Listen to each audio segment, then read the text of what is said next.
दक्षिण सामान्य नहीं है। उत्तर भारत अति उत्तम है, पूर्व भी उत्तम है, पश्चिम भी उत्तम है, पर दक्षिण श्रीमद् भागवत जी के महात्म्य में भक्ति महारानी कहती हैं, उत्पन्ना द्रविड़ेशाहम वृद्धिम कर्नाटके गताम क्वचित क्वचिन महाराष्ट्रे गुर्जरे जीर्णताम गतः। भक्ति का प्राकट्य होता है दक्षिण में।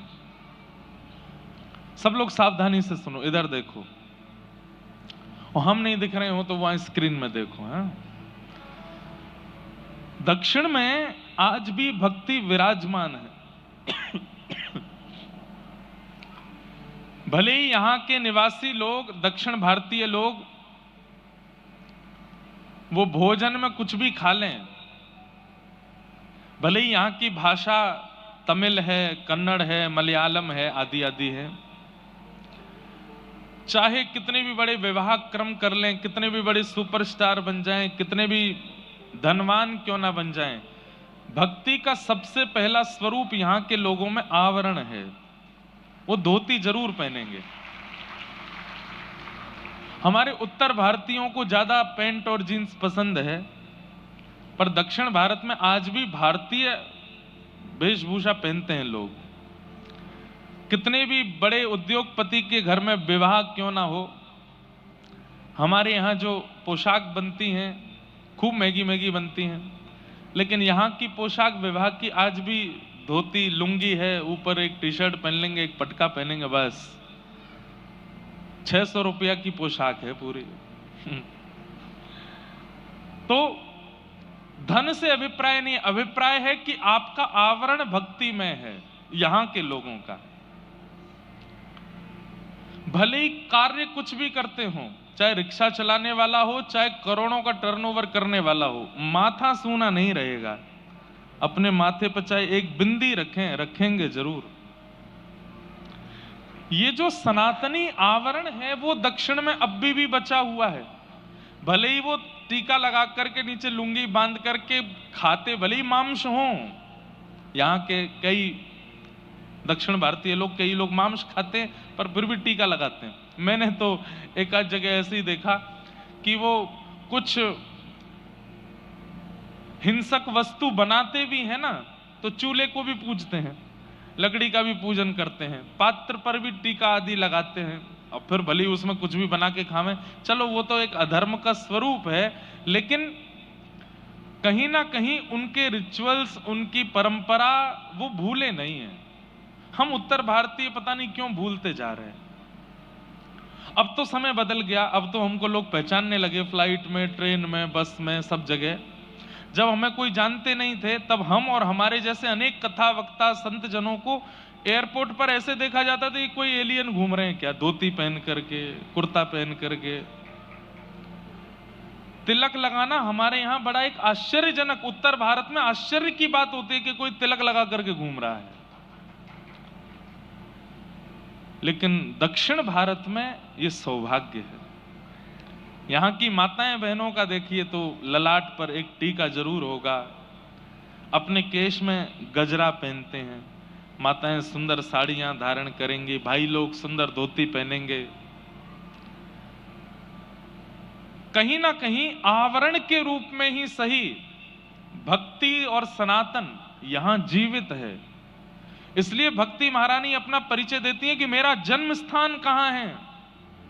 जब नारद जी महाराज ने पूछा कि भक्ति तुम्हारा जन्म कहां होता है, तो भक्ति महारानी कहती है, उत्पन्ना द्रविड़ेशाहम, मेरा जन्म द्रविड़ में हुआ, यानी कि दक्षिण में हुआ। तो भाग्यशाली हैं आप लोग कि आप दक्षिण में रहते हैं। यहां पर भक्ति का आवाहन करना नहीं पड़ता, यहां भक्ति सहज रूप से आ जाती है, बस उसको धारण करने की क्षमता हो। अधिकतर यहां जितने भी बैठे हैं संभवतः सब उत्तर भारतीय बैठे हैं।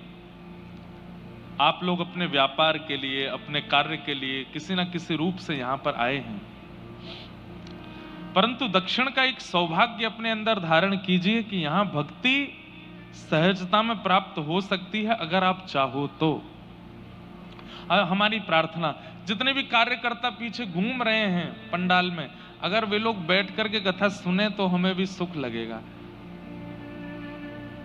कोई अगर पीछे बोल दें, जो कार्यकर्ता अपने सब यहाँ मंडल के लोग जो ऐसे घूम रहे हैं, वो सब भी बैठ करके कथा सुने तो अच्छा लगेगा। सब लोग हम आए किस लिए? कोई मनोरंजन करने थोड़ी आए हैं।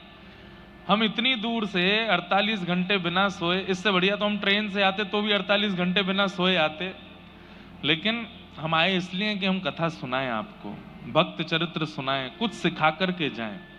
और वो तभी प्रकट हो सकता है जब हमारा मन शांत हो जाए। अब थोड़ी चहल पहल रहती है तो मन थोड़ा ऐसे ही रहता है, इसलिए सब बैठ जाओ, सुनो। भक्ति महारानी का प्रादुर्भाव दक्षिण में होता है, इसीलिए आद्य गुरु शंकराचार्य से लेकर के श्रीमद रामानुजाचार्य महाराज, और मैं कितने नाम आपको गिनाऊं, कितने आचार्य ऐसे हुए जिनका प्रादुर्भाव दक्षिण में ही हुआ है।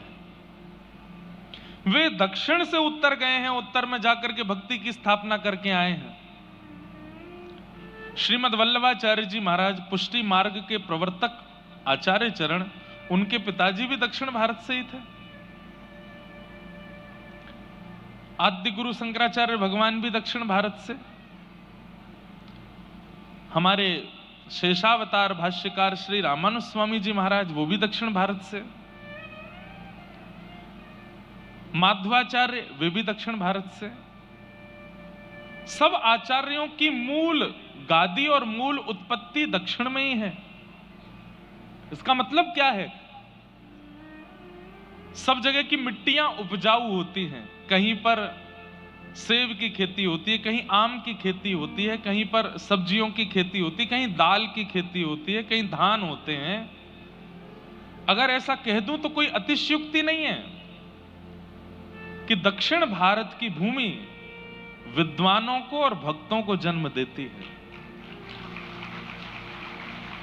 क्योंकि आप जिस पथ पर चल रहे हैं, जो भी भक्ति का मार्ग, ज्ञान का मार्ग आप पालन कर रहे हैं, उस ज्ञान और भक्ति के मार्ग को सिखाने बताने वाले सब यहीं जन्मे हैं।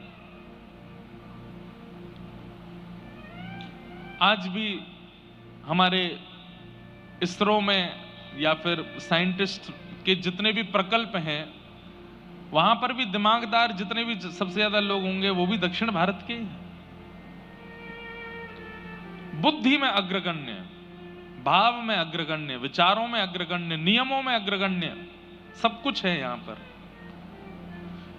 तो इसलिए यहां की भूमि आपको प्राप्त है, भले ही आप व्यापार के लिए हैं, भले ही आप पीढ़ियों से यहां रह रहे हैं, पर यह सौभाग्य कि आप यहां हैं। तो यहां सब कुछ प्राप्त करिए, लेकिन अब प्रयास कीजिए कि यहां की मिट्टी, यहां की वायु, यहां का वातावरण आपके चित्त में भक्ति को जन्म दे, क्योंकि भक्ति यहां विचरण करती रहती है। लेकिन अब तक तो हम दक्षिण की प्रशंसा कर रहे हैं, लेकिन हमारा उत्तर भारत भी कम नहीं है। उत्पन्ना द्रविड़ेशाहम वृद्धिम कर्नाटके गताम क्वचित क्वचिन महाराष्ट्रे गुर्जरे जीर्णताम गतः। लेकिन वही भक्ति महारानी कहती हैं, जब मैं उत्तर भारत के वृंदावन में जाती हूं तो क्या होता है?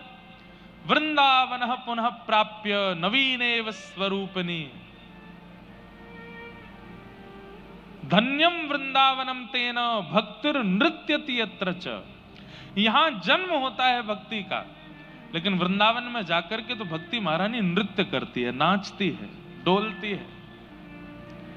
इसलिए वृंदावन तो अद्भुत है ही, लेकिन वृंदावन व्रज की प्राप्ति कराने के लिए ये दक्षिण का माध्यम आप ले सकते हो, दक्षिण का सहारा आप ले सकते हो। वो बात अलग है कि यहां पर भाव प्राधान्य भक्ति से ज्यादा श्रेष्ठ ज्ञान प्राधान्य भक्ति है दक्षिण में। हमारे यहां ठाकुर जी को सुबह सुबह उठाते हैं ना, तो मंदिर में गाते हैं, मोहन जागिए बलि जई हैं, लाला जागिए बल जई। हमारे यहां भाव की भक्ति ज्यादा प्रधान है। आप सब लोगों को आवाज आ रही है ना हमारी? हमारे यहां भाव की भक्ति ज्यादा प्रधान है। यशोदा मैया लाला से कह रही है, लाला उठ जा, भोर रह गई है, देख सूर्य ने कर आयो